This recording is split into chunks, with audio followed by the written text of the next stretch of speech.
Quanto vale uma vida humana?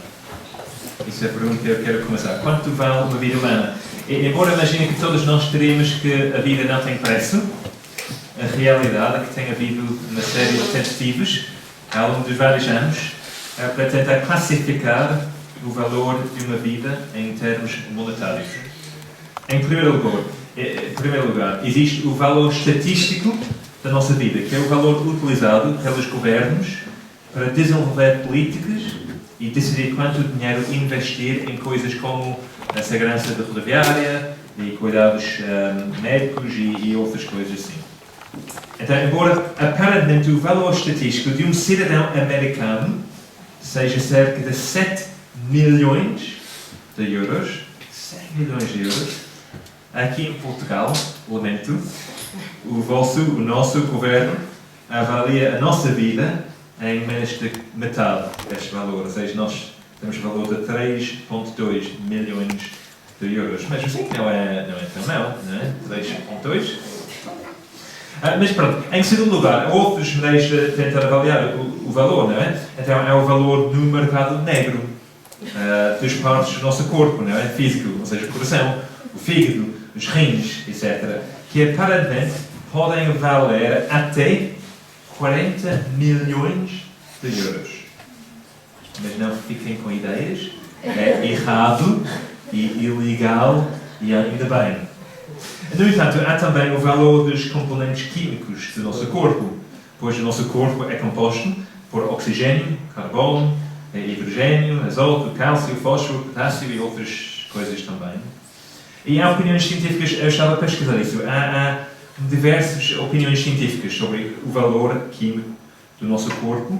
A maioria, acha que o nosso corpo tem o valor de mais ou menos 5 euros. Ok? 5 euros. Mas não se preocupem, porque o máximo, vocês já para pescar e encontrar na internet, o máximo pode chegar a ter o valor de 150 euros. 150 euros. Pronto. Quanto vale uma vida humana? Esta é a pergunta sobre a qual vamos pensar esta manhã. Ao analisarmos juntos uma passagem de uma das biografias escritas sobre Jesus, que se encontra na Bíblia, no Evangelho de Marcos. Até agora, no Evangelho de Marcos, Marcos demonstrou que Jesus é o Rei prometido, o Messias, o Cristo. No entanto, ele não foi recebido como tal por todas as pessoas à sua volta. Porque apesar de as multidões e os discípulos parecerem estar agarrados a cada palavra sua, os líderes religiosos, eles têm sido hóstias para com ele. E houve vários confrontos que aumentaram a tensão crescente. Bem, juntamos esta história no capítulo 14. Marcos, capítulo 14, versículo 1. E eu vou ler. Algo que já oramos. Marcos 14, versículo 1. Dali a 2 dias era a Páscoa e a festa dos pães asmos. E os principais sacerdotes e os escribas procuravam como o prenderiam à traição e o matariam. Pois diziam, não durante a festa, para que não haja tumulto entre o povo. Estando ele em Betânia, reclinando à mesa em casa de Simão, o leproso, veio uma mulher trazendo um vaso de alabastro com preciosíssimos perfume de nardo puro. E quebrando o alabastro, derramou o bálsamo sobre a cabeça de Jesus. Indignavam-se alguns entre si, diziam, por que este desperdício do bálsamo? Porque este perfume poderia ser vendido por mais de 300 denários e dar-se aos pobres. E murmuravam contra ela. Mas Jesus disse, deixai-a, porque a molestais? Ela praticou boa ação para comigo, porque os pobres sempre os tendes convosco, e quando quiserdes, podeis fazer-lhes bem, mas a mim nem sempre me tendes. Ela fez o que pôde. Antecipou-se a ungir-me para a sepultura. Em verdade vos digo, onde for pregado em todo o mundo o Evangelho, será também contado o que ela fez, para a memória sua. E Judas Iscariotes, um dos 12, foi até com os principais sacerdotes, para lhes entregar Jesus. Eles, ouvindo-o, alegraram-se e lhe prometeram dinheiro. Nesse meio tempo, buscava ele uma boa ocasião para o entregar. E no primeiro dia da festa de Pães Asmos, quando se fazia o sacrifício do Cordeiro Pascal, disseram-lhe os seus discípulos: onde queres que vamos fazer os preparativos para comerdes a Páscoa? Então enviou 2 dos seus discípulos, dizendo-lhes: ide à cidade, e vos sairá ao encontro um homem trazendo um cântaro de água. Seguiu e dizei ao dono de casa, onde ele entrar, que o mestre pergunta: onde é o meu aposento, no qual hei de comer a Páscoa com os meus discípulos? Vocês já conseguem ouvir isso, não é?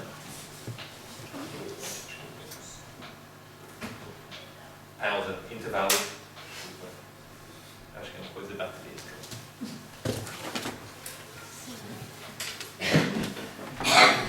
Você? Agora? Pronto.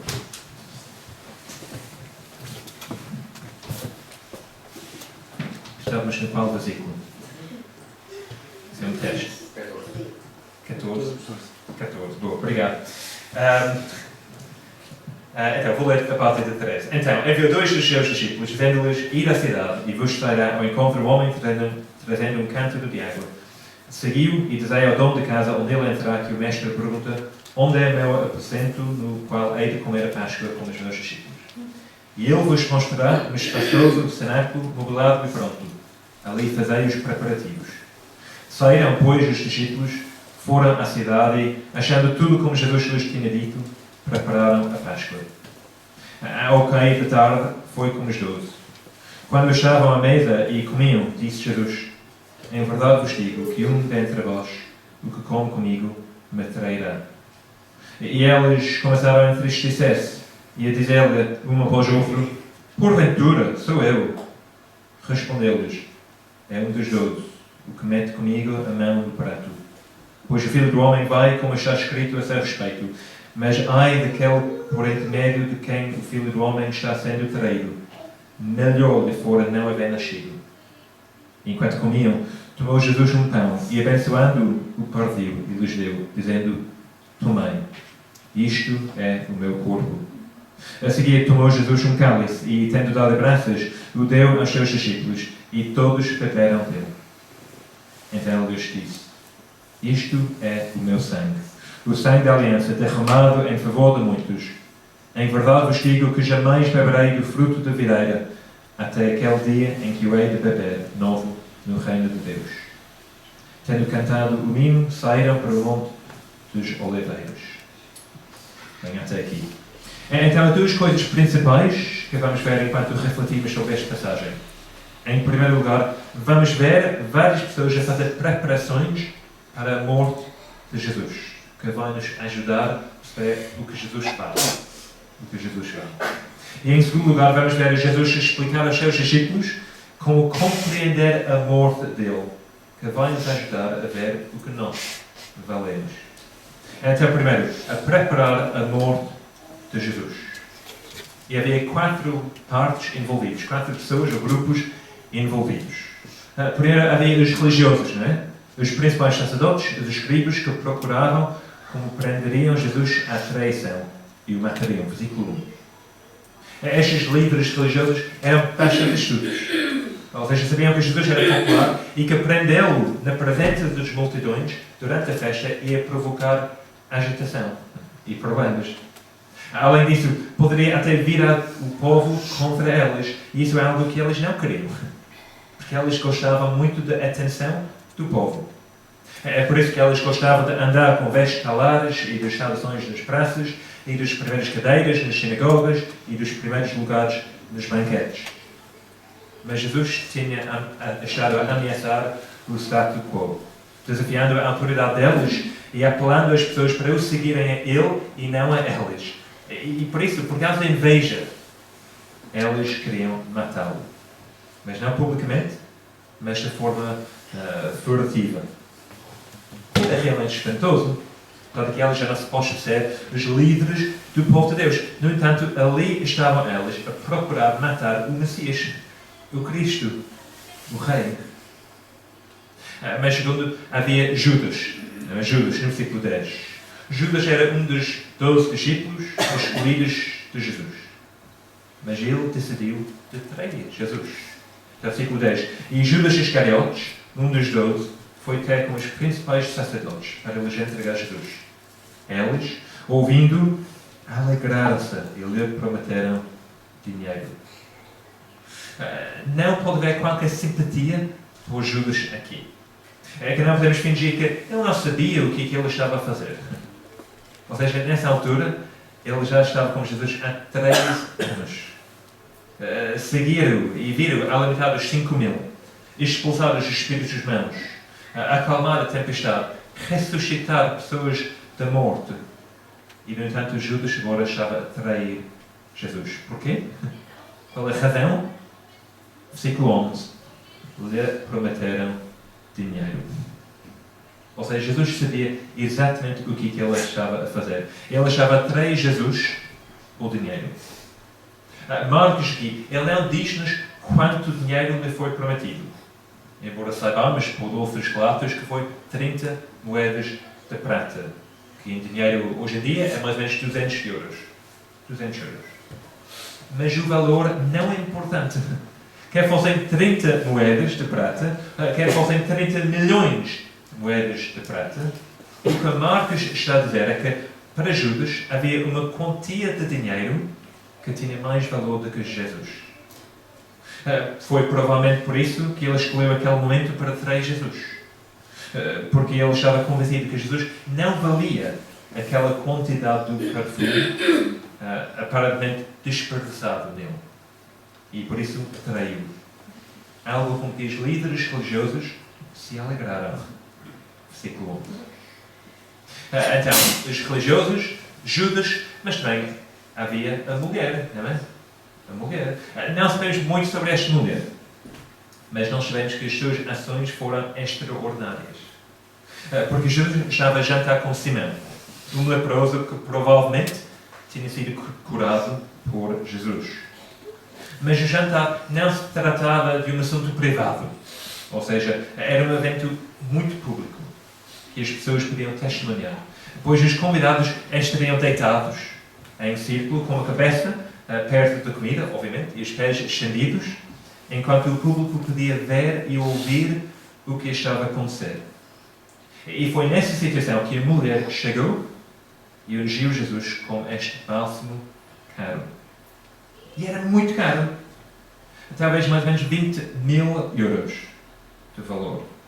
Ou seja, teria sido provavelmente uma herança da família. Um tesouro. Algo para ser usado com moderação. Mas esta mulher partiu o frasco e derramou tudo sobre Jesus. Os suspiros devem ter sido ouvidos por quem estava a comer e por quem estava a ver. Que desperdício! 20.000 euros, que desperdício! Que imprudência! Não apenas isso, mas era Páscoa, não é? Tradicionalmente, uma altura para dar dinheiro aos pobres. Que egoísmo da parte dela. Não pensar nos pobres. Pois estes murmuradores eram moderados. Ou seja, estavam contentes por estarem associados a Jesus. Afinal, Jesus era importante, mas ele não era tão importante. Ele não era tão especial. E por isso o que a mulher fez foi demais. Um exagero, um mau uso do dinheiro. Mas Jesus discordou, não é? Versículo 6, o que Jesus disse. Deixai-a, porque molestais? Ela praticou boa ação para comigo. Porque os pobres sempre os tendes convosco, e quando quiserdes podeis fazê-los bem, mas a mim nem sempre me tendes. Ela fez o que pôde, antecipou-se a ungir-me para a sepultura. Em verdade vos digo, onde for pregado em todo o mundo o Evangelho, será também contado o que ela fez para a memória sua. Ou seja, Jesus elogia esta mulher. Não foi um desperdício. Foi uma coisa linda para fazer. Porquê? Porque Jesus valia a pena. Pois ele era. E era o Filho de Deus. O Cristo. O Rei. E agora ele tinha sido ungido como tal. Não é que ele não se preocupasse com os pobres. Claro que ele se preocupava. E por isso é certo que o seu povo também se preocupe com os pobres. Claro que sim. Mas a verdade é que Jesus está em primeiro lugar. Para qualquer outra pessoa dizer isso, seria arrogância. Mas para Jesus é verdade. Jesus é digno de toda honra e bênção e louvor. E repara aqui que Jesus interpreta as ações dela como uma unção para o seu sepultamento. Se isso estava consciente na sua mente quando ela o fez, não sabemos. Mas vale a pena reparar que, da próxima vez que algumas mulheres tentassem ungí-lo, conseguem lembrar o que acontece em Marcos 16? A próxima vez que algumas mulheres tentassem ungir Jesus, seria demasiado tarde, pois ele já teria ressuscitado, não é? Antes de ela chegar a ele. Então o que a mulher fez? Ela fez bem. Foi uma boa coisa para fazer. Então havia, a preparar para a morte de Jesus, havia os religiosos, Judas, a mulher e Jesus. E Jesus. Pois, com tudo o que estava a acontecer, como os religiosos e Judas, o plano era a morte dele, como a mulher a preparar o corpo para a sua morte, o que Jesus estava a fazer? A fugir? A esconder-se? A lutar? A preocupar-se? Bem, não. O que ele estava a fazer? Ele estava a planear uma refeição. Quase que parece que ele é português. Ou seja, uma refeição, uma boa refeição. Que ele não queria que nada nem que ninguém impedisse de se realizar. É por isso, claro, que nós lemos naqueles versículos 13 a 16 sobre, é quase um filme da Missão Impossível, não é? Ou seja, ele envia apenas os seus 2 discípulos de maior confiança com um código enigmático que os levaria à sala onde a refeição iria ter lugar. Por que ele fez isso? Por que ele enviou apenas 2 discípulos? E disseram os 2 discípulos onde é que eles deviam ir? Porque isso significava que Judas não teria a oportunidade de trair Jesus antes da refeição. E isso para Jesus era fundamental. Mas porquê? Afinal, logo a seguir a refeição, Jesus iria para a Monte das Oliveiras, um local que Judas teria conhecido antecipadamente e que teria conseguido organizar a sua detenção. Então, por que Jesus foi tão reservado no momento e completamente aberto no outro? Porque ele estava tão determinado a não ser preso antes da refeição, mas facilitou tanto as coisas a Judas depois. Porquê? E a resposta é porque Jesus não estava a tentar fugir da sua morte, por mais injusto que fosse. Mas sim, ele queria preparar os seus discípulos e nós para ela. Ou seja, não foram apenas os religiosos, os Judas e a mulher que estava a preparar a morte de Jesus, mas Jesus também. E a Páscoa era a oportunidade perfeita para fazer isso. Pois a refeição da Páscoa era um dos acontecimentos mais importantes no calendário judaico. Era uma refeição um pouco como o Natal, hoje em dia, em que toda a família se reunia e celebrava em como um só, recordando o espantoso resgate de Deus do seu povo 1500 anos antes. Nessa altura, vocês sabem que o povo de Deus tinha estado cativo no Egito, não é? Escravo do faraó, vivendo sem esperança no mundo. E os diferentes aspectos da refeição da Páscoa ajudavam a recordar os diferentes aspectos da experiência da nação. Então, elas comiam ervas amargas, que lhes recordavam a vida amarga no Egito. As maçãs raladas lembravam o barro com que os judeus faziam tijolos para os egípcios. O vinho tinto recordava-lhes a crueldade do faraó. Quando castigado pela lepra, ele se banhava no sangue das crianças judias para se curar. A água salgada era colocada num prato sobre a mesa para recordar as ondas do Mar Vermelho. Mas a parte mais significativa era os pães asmos, ou seja, pães cozidos sem fermento. E, claro, o cordeiro também. Os pães recordavam-lhes a pressa com que fugiram do Egito, à meia-noite, sem tempo para deixar o pão crescer. E o cordeiro lembrava-lhes o próprio meio da salvação. Pois o faraó, como sabem, recusou-se a deixar Israel de sair e por isso Deus enviou pragas terríveis sobre a terra. Houve praga de sangue, depois rãs, depois piolhos, moscas, pestes animais, úlceros, chuva de pedras, gafanhotos, trevas. Mas a 10ª praga seria a mais devastadora. Depois todos os primogênitos seriam mortos numa noite, quando o anjo da morte passasse sobre eles, sobre a terra. Era o pior julgamento de Deus sobre a terra. Mas Deus tinha providenciado uma maneira de ser salvo, de escapar do seu julgamento. Bastava matar um cordeiro primogênito e manchar os ombreiros das portas com o seu sangue. Porque o sangue serviria como um sinal.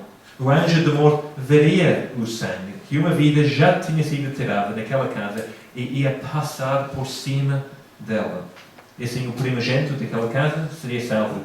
Salvo porque o cordeiro tinha morrido em seu lugar. Então não é de admirar que este grande resgate tenha sido incorporado na memória do povo de Israel. Todos os anos eles o recordavam. Todos os anos eles comiam o pão e bebiam o vinho e davam graças a Deus por ter providenciado o cordeiro que morreu para que eles pudessem viver. Então agora só que conseguem perceber a razão que isso foi tão importante para Jesus. A celebrar a Páscoa com os seus discípulos como a sua última refeição. Claro que sim, porque a Páscoa nunca era suposto ser um fim em si mesmo. Pelo contrário, era um prenúncio, um vislumbre de uma salvação ainda maior que estava para vir. Pois a Páscoa apontava para a vinda do Rei de Deus, o Messias, o Salvador, aquele que iria resgatar o seu povo de forma completa, final e para sempre. Ou seja, apontava para Jesus. Foi precisamente por isso que Jesus se esforçou tanto para que a refeição não fosse interrompida. Porque ele queria que os seus discípulos não apenas estivessem preparados para a sua morte, mas que eles também compreendessem a sua morte. Então isso leva-nos ao segundo ponto, não é? Primeiro ponto, a preparar a morte de Jesus. E o segundo ponto, a compreender a morte de Jesus. Pois Jesus queria mesmo que os seus discípulos compreendessem porque que ele tinha de morrer. E é por isso que depois de ter seguido o padrão habitual da refeição da Páscoa, com os diferentes cálices do vinho, houve 4, com as suas orações particulares, com a sua variedade de alimentos, depois de anunciar que havia um traidor no seu meio, Jesus fez algo espantoso. Versículo 22. E enquanto comiam, tomou Jesus um pão e, abençoando-o, o partiu e lhes deu, dizendo: tomai, isto é o meu corpo. A seguir tomou Jesus um cálice e, tendo dado graças, o deu aos seus discípulos e todos beberam dele. Então lhes disse: isto é o meu sangue, o sangue da aliança derramado em favor de muitos. Ou seja, foi muito claro. Jesus estava a fazer a Páscoa sobre ele. Ou seja, ele estava a dizer que ele era o verdadeiro Cordeiro Pascal, cuja morte seria violenta, mas voluntária, vicária e vivificante. Então vamos pensar nestas coisas. Em primeiro lugar, a sua morte ia ser violenta. 22, não é? E quando comiam, tomou Jesus um pão e, abençoando, o partiu. E lhes deu, dizendo: tomai, isto é o meu corpo. Jesus sabia que ele não ia morrer de velhice ou de uma doença qualquer. O que os religiosos e Judas estavam a planear ia de facto acontecer. Ou seja, o seu corpo ia ser partido. O seu sangue ia ser derramado. Os pregos nas suas mãos. E a dor aguda nos pulmões. Sim, seria horrível, violento. Mas ele não foi simplesmente uma vítima de um grande erro de justiça. Porque a cruz não foi um erro trágico, mas sempre fez parte do plano de Deus. De facto, era a própria razão pela qual Jesus tinha vindo, não é? E apesar de conhecer o traidor no meio deles, apesar de conhecer o tipo de morte que ele estava prestes a sofrer, Jesus foi para a sua morte voluntariamente. O seu corpo foi partido, sim. O seu sangue foi derramado, sim. Mas mesmo foi uma morte voluntária. Ninguém podia tirar a vida de Jesus, a não ser que ele decidisse entregá-la, que foi exatamente o que ele fez. Mas porquê? Por causa de nós. Ele deu a sua vida vicariamente, que significa em nosso lugar, por nós, em vez de nós, como substituição. Então, versículo 24. Então lhes disse: isto é o meu sangue, o sangue da aliança derramado em favor de muitos. Amigo, Jesus morreu por vocês e por mim. Yeah. Por nós. Mas o que isso significa? Afinal, se eu decidisse soltar de um penhasco enquanto eu gritava a Rachel: Rachel, eu amo-te, seria bastante escrito, não é? Vocês iam pensar que eu sou maluco. Isso, um bocadinho. E também mesmo estúpido. Ou seja, não é uma boa maneira de expressar o amor. A seja, saltar de um penhasco e dizer eu amo-te, não é? É um bocado absurdo. Não faz sentido nenhum. Mas não é isso que está a acontecer aqui com Jesus. Ou seja, ele não morreu simplesmente como uma expressão do seu amor por nós. Não.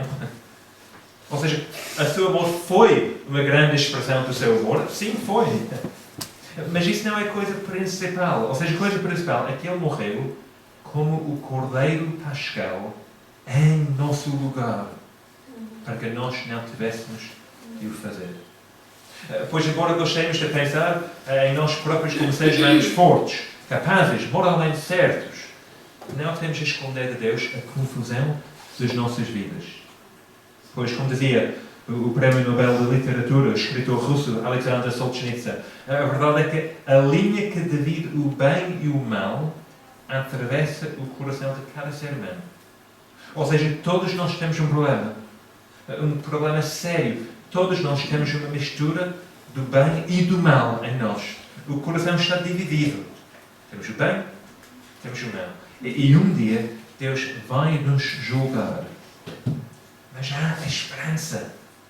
Porque Deus providenciou um meio de salvação. Um Cordeiro Pascal. O Cordeiro Pascal. Jesus, que veio voluntariamente. E Ele deu a sua vida por nós. Vicariamente. Em nosso lugar. Para que nós pudéssemos escapar do julgamento de Deus. E ter vida. Porque a morte de Jesus não foi apenas vicária, mas também vivificante. Versículo 23. A seguir tomou Jesus um cálice e, tendo dado graças, o deu aos seus discípulos. E todos beberam dele. Então lhes disse: isto é o meu sangue, o sangue da aliança derramado em favor de muitos. A descrição do cálice, como sendo o cálice da aliança no seu sangue, é bastante significativa. Porque Jesus estava a referir à nova aliança. A algo do que o profeta Jeremias tinha falado muitos anos antes. Uma aliança onde Deus ia escrever a sua lei nos nossos corações, para que nós pudéssemos conhecê-lo pessoalmente. E para que os nossos pecados poderiam ser perdoados completamente. E agora, diz Jesus, por causa da sua morte, é disso que Ele vai garantir por nós. E o que os discípulos têm que oferecer em troca? Ou seja, para beneficiar, não é, de tudo o que Jesus está a fazer. O que eles têm que fazer? Segundo o texto. Nada. Ou seja, no texto, eles não estão a fazer nada. Não estão a dar nada. Não é? Eles não estão a oferecer dinheiro ou boas obras para merecer aquilo. Não. Ou seja, esta grande troca, esta grande substituição, onde Jesus vai para a cruz em nosso lugar para que nós pudéssemos ser salvos e perdoados. Ou seja, é o que dá sentido à palavra graça. Porque é pela graça que somos salvos e não pelas obras. Jesus oferece para enfrentar o julgamento de Deus em nosso favor como o Cordeiro Pascal e oferece-nos o perdão e vida como uma dádiva gratuita. Não podemos merecê-lo, não podemos comprá-lo. É uma oferta, ponto final. E Jesus ansiava que os seus discípulos, acima de tudo, compreendessem isso. Porque a sua morte na cruz por elas e a sua ressurreição literalmente mudam tudo. Há uma razão pela qual nós, enquanto igreja, estamos a sempre falar sobre a morte de Jesus. A cruz, não é? É o símbolo da fé cristã, a cruz. Não é porque nós queremos sempre falar sobre coisas mórbidas, ou porque nós queremos sempre colocar culpa em cima das pessoas, não é isso. Não é porque nós queremos sempre andar tristes a pensar na cruz, não é isso. Mas é porque a morte de Jesus e a sua ressurreição levam-nos ao cerne da fé cristã. Porque a fé cristã é clara que as nossas boas obras nunca vão ser suficientes para resolver o problema do nosso coração. Nunca vão ser suficientes. E é por isso que, enquanto igreja, nós também celebramos com regularidade a ceia do Senhor. Nós celebramos isso na semana passada, não é? Pois enquanto nós estamos a comer o pão juntos, estamos a lembrar do corpo partido de Cristo, que foi dado por nós. Enquanto nós estamos a beber o vinho, estamos a lembrar do sangue de Jesus, que foi derramado por nós, para o perdão dos pecados. E juntos, elas são uma imagem visível de uma verdade profunda, que a morte de Jesus na cruz é a única coisa que pode oferecer-nos vida. Mas, rapidamente, há 3 coisas para reparar sobre a ceia do Senhor, que são importantes, vivendo neste país onde estamos. A primeira coisa, temos que ter muito claro que não é um sacrifício contínuo de Cristo do qual estejamos a participar enquanto nós celebramos a ceia do Senhor. Ou seja, Cristo não está a ser constantemente sacrificado para o perdão dos nossos pecados, não. Ele morreu de uma vez por todos, o justo pelo injusto, para nos levar a Deus. Foi uma morte única, com um significado eterno. Isso é uma das razões pela qual a ceia não devia ser feita como se fosse um funeral, não é? Ou seja, sim, devíamos lembrar que Jesus morreu por nós, mas também temos que lembrar que depois ele ressuscitou e agora está vivo. Aleluia! Então temos que lembrar disso. Segunda coisa que temos que lembrar, temos que rejeitar a ideia que o vinho e o pão são transformados fisicamente ou espiritualmente ou literalmente durante a ceia do Senhor no corpo e no sangue de Jesus. Ou seja, eles não são transformados fisicamente, literalmente. Esta ideia chama-se a transubstanciação. Não é verdade, é ensinada em várias igrejas, a Igreja Católica em particular, mas nem Jesus, nem os seus discípulos tinham essa noção. Ou seja, pensem durante um momento. Quando Jesus partiu o pão e disse, isto é o meu corpo, se tu ias depois falar com os discípulos e dizer, então, onde está o corpo de Jesus? Eles iam olhar para Jesus e dizer, lá. Porque Jesus estava à sua frente. Jesus estava na sala com eles. Eles sabiam que o corpo de Jesus estava com Jesus. Não é? Então, quando ele deu este pão, que era pão, e disse, isto é o meu corpo, os discípulos perceberam muito bem que era um símbolo, era simbólico, ou seja, representava o seu corpo, não mais nem menos do que isso. Então, temos que ter muito claro sobre isso. Em terceiro lugar, temos que rejeitar qualquer crença ou afirmação que diga que o mero ato de fazer parte da ceia, de tomar a ceia, pode ser salvífico. Não pode. Ou seja, a ceia não torna ninguém um cristão. Isso é impossível, não dá. Ou seja, a única maneira que podemos ser salvos é através de Jesus e a sua morte por nós na cruz. E temos que lembrar, uma das primeiras pessoas presentes naquela primeira ceia foi Judas, não é? O traidor, um dos 12 que traiu Jesus. Não há nada de mágico na ceia do Senhor. Ela não faz de ti nem de mim um cristão. E de facto, se tu não és um cristão, se tu não arrependeste dos teus pecados, se não estás a confiar em Jesus como o teu Salvador, ou seja, não devias participar na ceia do Senhor. Não é para ti. Não é porque a igreja é muito exclusiva e quer ser horrível e chato e terrível para contigo. Não é isso. Não é porque a igreja não gosta de ti ou porque a igreja acha que tu és um pecador pior do que todos nós. Não é isso. Mas não faz sentido comemorar e celebrar a morte de Jesus para o perdão dos teus pecados se tu não estás arrependido dos teus pecados e a confiar em Jesus para esse perdão. Não faz sentido nenhum. E mais, se tu participas na ceia, quando o teu coração está longe dele, então corres o risco de enganar a ti próprio, a pensar que está tudo bem com a tua alma, quando não está tudo bem. Mas, para aquelas que estão a confiar em Jesus, aquelas que já demonstraram isso através do ato público do batismo, aquelas que estão a viver para Cristo, a ceia é para ti. E é uma coisa boa para fazer, para lembrar da morte de Jesus, para celebrar a morte de Jesus, com gratidão e alegria. Então, vamos voltar à minha pergunta inicial, quando chegamos ao fim. Quanto vale uma vida humana? Isso foi a pergunta inicial. Quanto vale uma vida humana? Quando se trata de Jesus, ou seja, os religiosos e Judas estavam enganados. Pois, tal como a mulher reconheceu, Jesus vale tudo.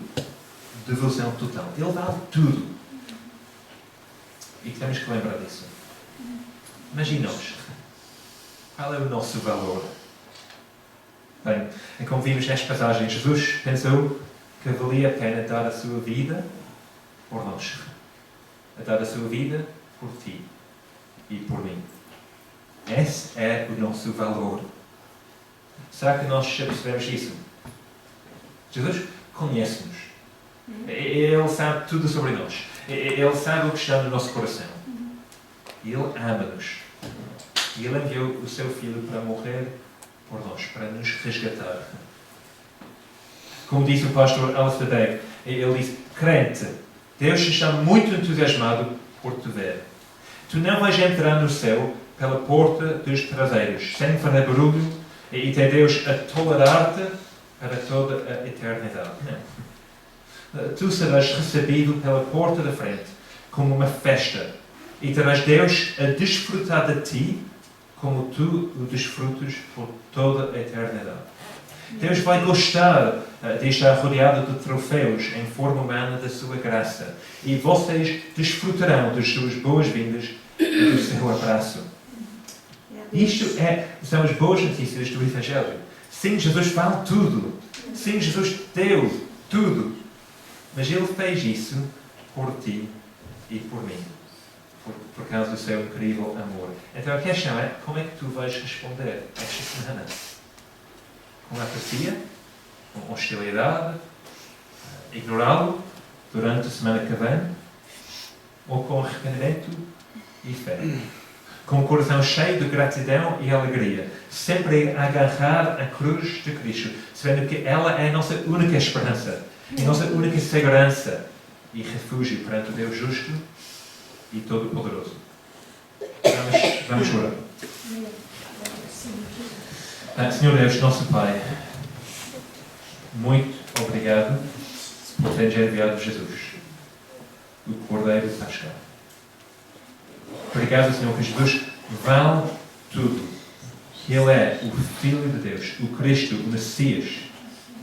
Que Ele é o Todo-Poderoso e que Ele é a nossa única esperança.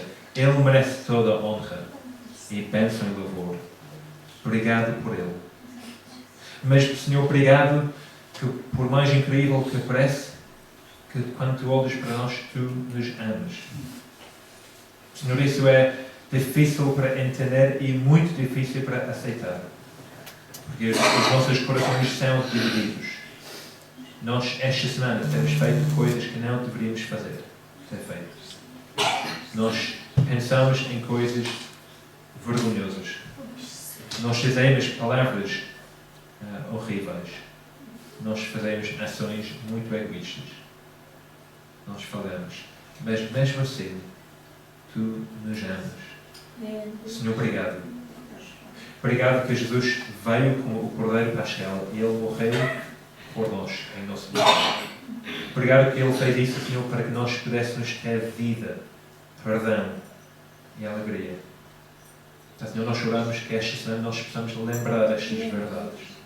Que possamos sempre agarrar a Jesus como a nossa única segurança. E, Senhor, que nós possamos viver para Ele com vidas transformadas.